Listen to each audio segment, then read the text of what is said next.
Hey guys, what's going on? My name is Zenatan, and welcome to today's video for Legends of Runeterra. Today, we will be talking about the upcoming patch 3.2.0, which will be coming out tomorrow.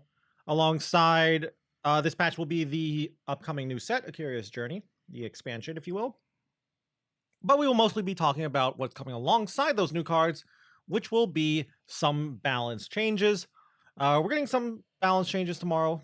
So just wanted to talk about those, uh, try to evaluate them, talk about what it means for the meta alongside the new cards, of course, and try to evaluate just how good, how bad they are, and what it means for the decks that those cards go in. And look at some other stuff in the patch too, as like cosmetics and stuff, because cosmetics are cute. So yeah, it's not going to be a big video, a long video, because I think we're only getting like a handful of card changes, not that many, maybe like 4 or 5 or so. So not that many. Still probably going to be a shorter video today, but I still wanted to talk about the upcoming balance patch. So let's go and look at it. Okay, so patch 3.2.0. First off, we know the new expansion is coming out, Curious Journey. We should all know that by now. Numerous content creators have been doing videos on the cards and reacting to them, myself included. So 48 collectible cards, 2 new keywords, attached and formidable, 4 new champions. Seems good. I'm pretty sure we've seen all 48 cards, so it's not like there's not a single hidden card or something like last set where I believe Pokestick never actually got revealed until we saw all the cards when the set came out. So sadly, nothing hidden. But yeah, so that's gonna be nice. We know about the new keywords. We've already talked about those in previous videos. Attach and formidable, very cool card or very cool keywords. Can't wait to play with them. The announcement of expeditions is something I never really did a video on, but it is happening. They are basically shutting it down to replace it with something in the future. We don't really know anything about that, but there will be something new.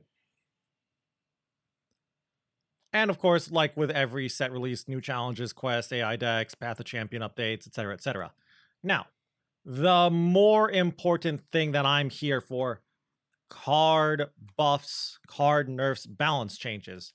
So, what are they saying first? Our next major set of card updates is scheduled for patch 3.4.0 on March 30th. That's true. But before then, as part of the launch of A Curious Journey, we wanted to take this as an opportunity to release a small number of balance changes, along with some additional comments and context from designer Alexandros Lee. I love the comments.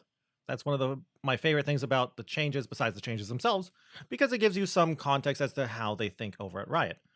The start of a new set is an exciting and wild time, a full-on fiesta of whatever craziness people want to jam into a deck and take in a queue. Previous meta decks, however, tend to punish that. Very true. Rotation hints, maybe? The goal of these changes is to help address those decks enough that players don't feel punished for trying the new things, while also making sure that as the meta gets refined, it doesn't return to the old hotness, which has happened before in other sets.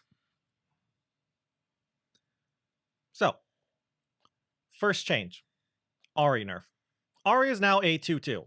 She has lost 1 health. That's it. Nothing else changed. Hasn't lost a keyword. She's still an elusive when she levels up. Still has quick attack as well, starting off. Level up condition is still the same. Everything is the same except for the fact that she only has 1 less health. That's big. Let's see what they're saying though. Ahri's been an elusive target to pin down for most decks. This change makes her more susceptible to targeted removal and makes it easier to set up blocks against her that can take her out. Very, very true. It also means that if the Ahri player wants to keep her alive, they'll need to invest more resources in protecting her. Very true as well. Twin Disciplines, recalls in general, good to hear. Which should strain their mana and open up windows to disrupt the rest of their board. All true statements. If this was the only change to AHRI Kennen, I think AHRI Kennen would still be a very strong deck. Sure, dying to Avalanche, Blighted Ravine, Mystic Shot is very important, and Fleet Feather Tracker as well is very, very big for Ahri. Used to be your opponent would play Avalanche and yet an Ahri, you might just be fine. You'll be like, okay, sure, Ahri's now a 2-1 instead. But now you have to waste like a Twin Disciplines, a Recall, or maybe even deny the Avalanche. So this is big, but I don't think it's enough. Ahri is kind of one of the main win cons of AHRI Kennen decks, leveling up Ahri, attacking it with everything, and then with the way how Ahri works, she attacks in a lot because elusives and stuff. So that is kind of still viable too. You attack in with a lot of elusives, and then Ahri's on the leftmost. You play like Twin Disciplines or maybe even Absolver on Ahri, and she just hits for a lot of damage over and over. So that's still viable, but again, dying to Mystic Shot is very, very important. Sure, not every deck can play Mystic Shot, but it still opens up more interaction. We have seen cards go from 3 health to 2 health, and it's a very, very, very big nerf. Just a couple of examples on the top of my head for champions, at least. Draven and Fiora. Draven and Fiora both used to have 3 health, and then they dropped to 2 health. And Draven still sees some play. Fiora is kind of just a dead card at the moment. Might come back with some of these new Demacia cards, but at the moment, Fiora is just dead. So yeah, strong buff or strong nerf here, but not a deck killing nerf, not a champion killing nerf either. Next card though, might actually kill actually, now that I think about it, like outside of AHRI Kennen, big nerf to Ahri Fizz, Ahri Lulu, now that I think about it. Deck was already weak to Avalanche, just makes it even weaker, so that's actually kind of big. Next nerf though, Iceborne Legacy. Instead of being a 5-mana burst speed spell, it is now a 6-mana focus speed spell. So that's like 2 nerfs in one. A mana nerf, so it costs 1 more mana, and a speed nerf, so now instead of being burst speed, it's focus speed. This is more than I hoped for, in all honesty. First off, I know, like, Iceborne Legacy decks, they weren't the best. They did have a positive win rate, though. Like, I will say this. Elusive Poros with Iceborne Legacy had a positive win rate in Masters.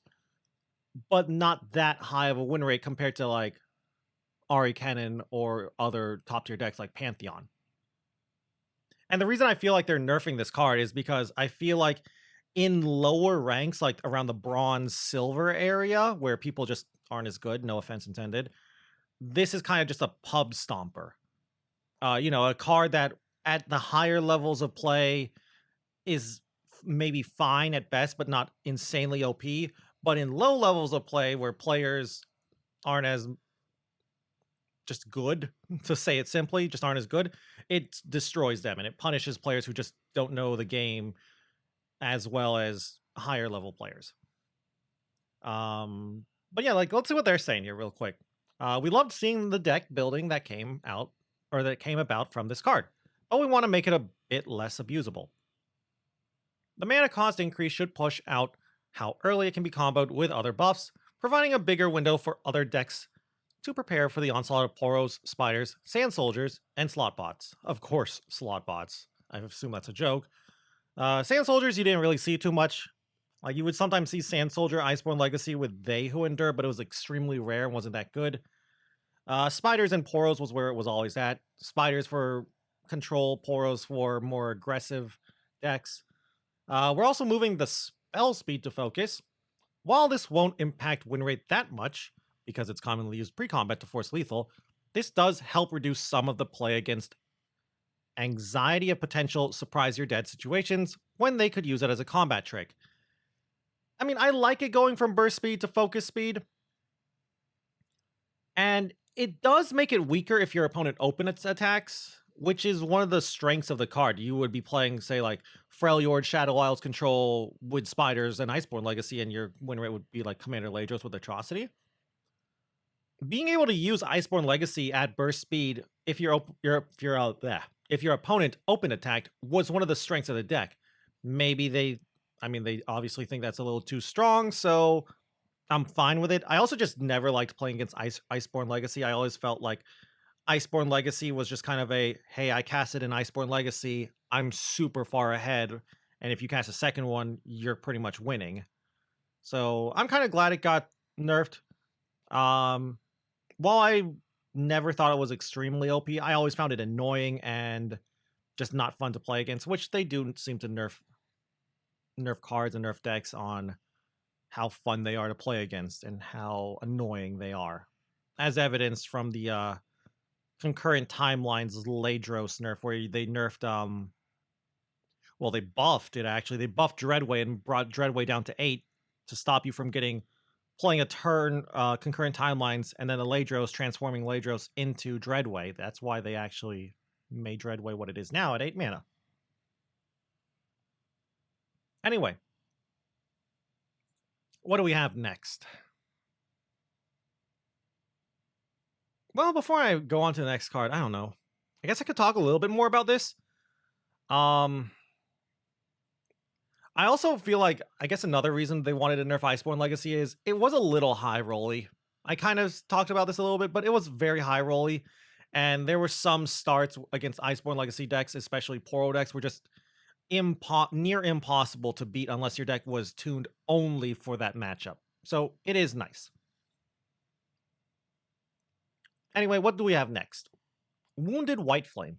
Wounded White Flame is now a 2/3 instead of a 2/4. It's okay. What are they saying about it before I give my opinion? Pantheon decks are already performing quite well. And with the release of A Curious Journey, he's getting further support with Yuumi. Sure, you're not wrong. This change is aimed at pulling out some power from the Fated package to give the deck room to flourish without becoming the de facto best deck by way of its natural predators getting weaker. A la AHRI Kennen getting nerfed, in other words. AHRI Kennen's one of the things that prey on Pantheon. The reason for this change over others is that White Flame tends to be a core part of the Fated deck and can easily take over games with how quickly it can grow out of range of most removal. Very true. The fact that you would have to use a hard removal spell like a Vengeance or a Mini-Morph on a Wounded White Flame was a bad thing because then you had to deal with the Pantheons, the Terriks, the Shivanas, etc., etc. Reducing its health should provide a bigger window where the opponent can deal with it. I mean, yeah, but this is still a good card. The way I'm looking at this is Wounded White Flame just went from a really strong, OP, busted kind of card to it's good. It's still good. Like, it's still a good, like, solid 5 out of 5 stars if I were to give it a rating. Like, if I saw this card, in other words, if you showed me Wounded White Flame as it is now and I didn't know 2/4 White Flame was a thing, I'd look at Wounded White Flame and I'd be like, that's pretty strong. That's like a solid 4 or 5 stars if I were to rate it as a new card. I will say this, though. I think this deck, while this nerf is painful, but not really, it's more of a slap on the wrist to Pantheon. I think this is more of a nerf to Lee Sin decks. Lee Sin, while it has things like Zenith Blade, Pale Cascade, and Guiding Touch, compared to a Pantheon deck, it doesn't have as many things to use and abuse the Wounded White Flame. It doesn't target as much. Sure, you can get, like, Moonglow, I guess, from Zoe's star charts, but this does hurt Lee, I think, more than it hurts Pantheon, which, if you ask some people, that's actually great because they hate Lee. But, I don't know, I'm worried that seeing this nerf and the AHRI Kennen nerf, the AHRI nerf specifically, it makes me afraid of Pantheon. I feel like Pantheon, I don't know which version, Mono Pantheon, Pantheon Yuumi, Pantheon Shivana, Pantheon Taric, might just take over and be the best deck in the format. And I'll be honest with you, I don't like Pantheon decks being good decks because the RNG of Pantheon level up is something I don't like. But I will say this, it is a little more balanced though, but honestly, I think Wounded White Flame could have been a 2/2 and still be playable, but it's fine as is. Fury, Fated are just so strong, really. And what do we have next? I think this is the last one. Yeah, this is the last update, last card change, Kinku Wayfinder. 4 mana 2/3 is what it used to be.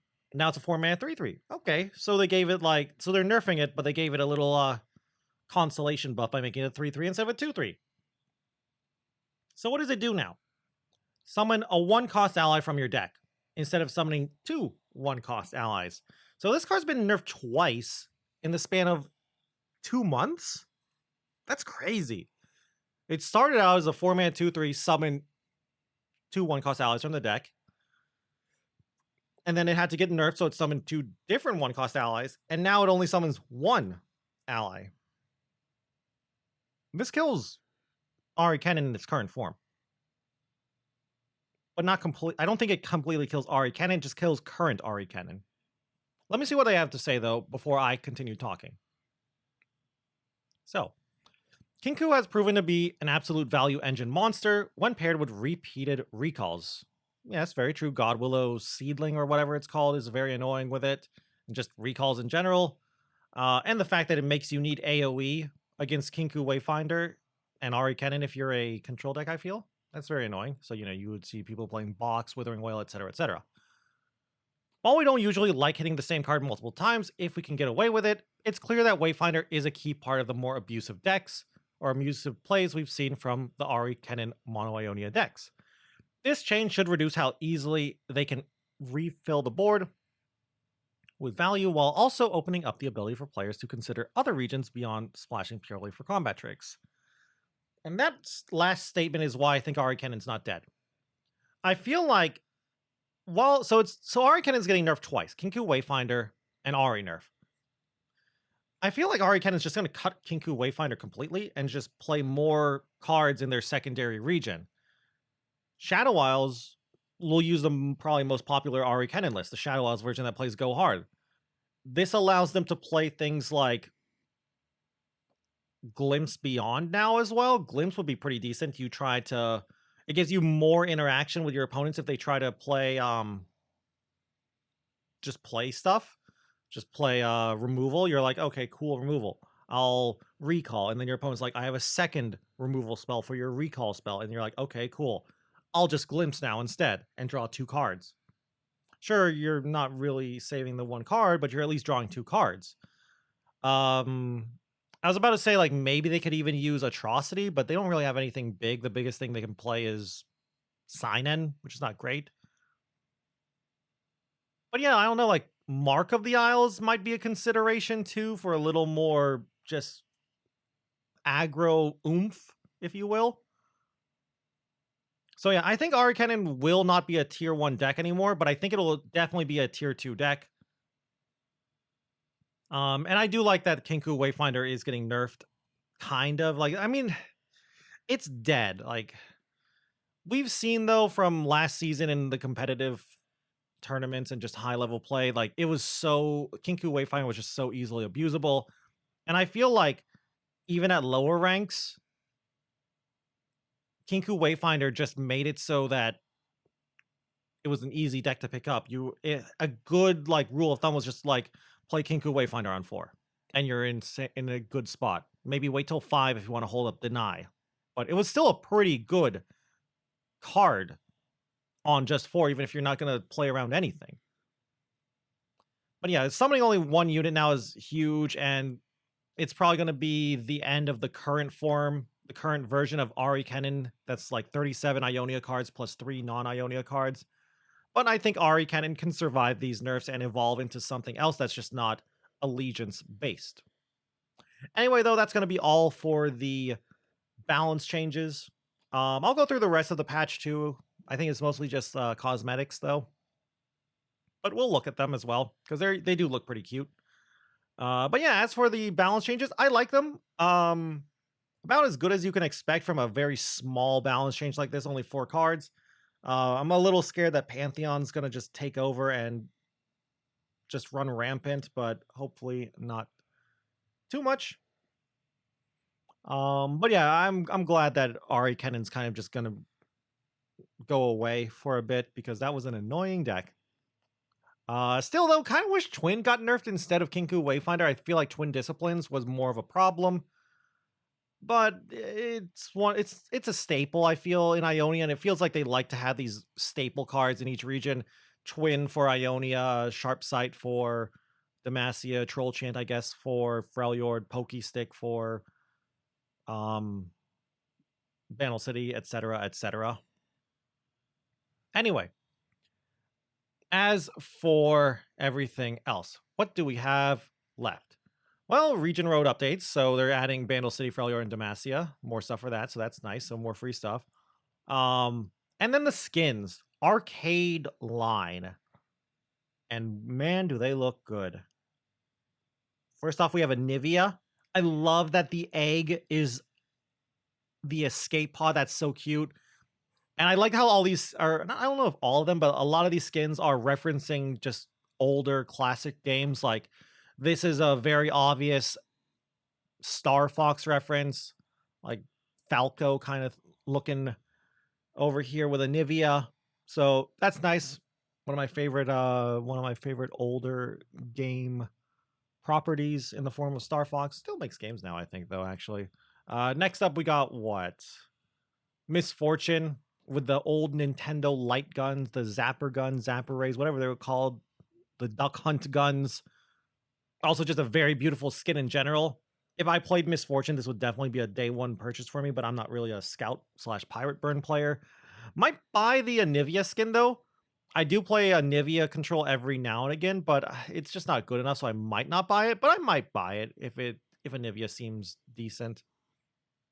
But yeah, the Misfortune skin looks great too.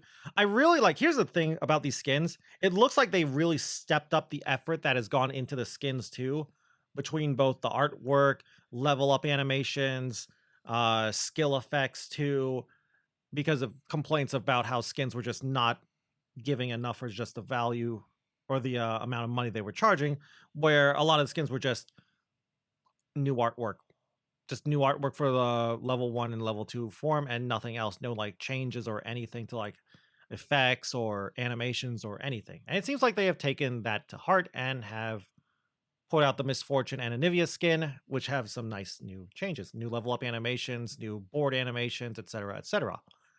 Also a Quinn one. I don't know if Quinn's referencing anything specifically. The only thing I can think of is Pokemon, maybe? Like this it feels very Pokemon, the level 1 art. You know, you got Valor here looking like a Pidgey or something. But it looks cute. Again, I'm not a scout player, so I'm probably not going to buy it. But it's a very nice skin. Next up, we got Ziggs and Gnar. I don't think Ziggs is referencing anything, but it could be a Bomberman reference, but I don't think so. Gnar, I'm pretty sure, is just a Rampage reference. At least level 2 Gnar is. Don't know if level 1's referencing anything, but level 2 Gnar is almost definitely a Rampage reference. Very, very cool. I could see myself buying the Gnar skin. It's only an alternate art, basic skin though for Gnar and Ziggs. The one that's just like different art for the champions, no like level up changes or anything, but it's a nice skin. Like all of these skins look really nice. The art is beautiful on all of them, so they're tempting. Hecarim's skin too. It seems like Hecarim's got new art and his little horse buddies have art. I don't even remember what they're called.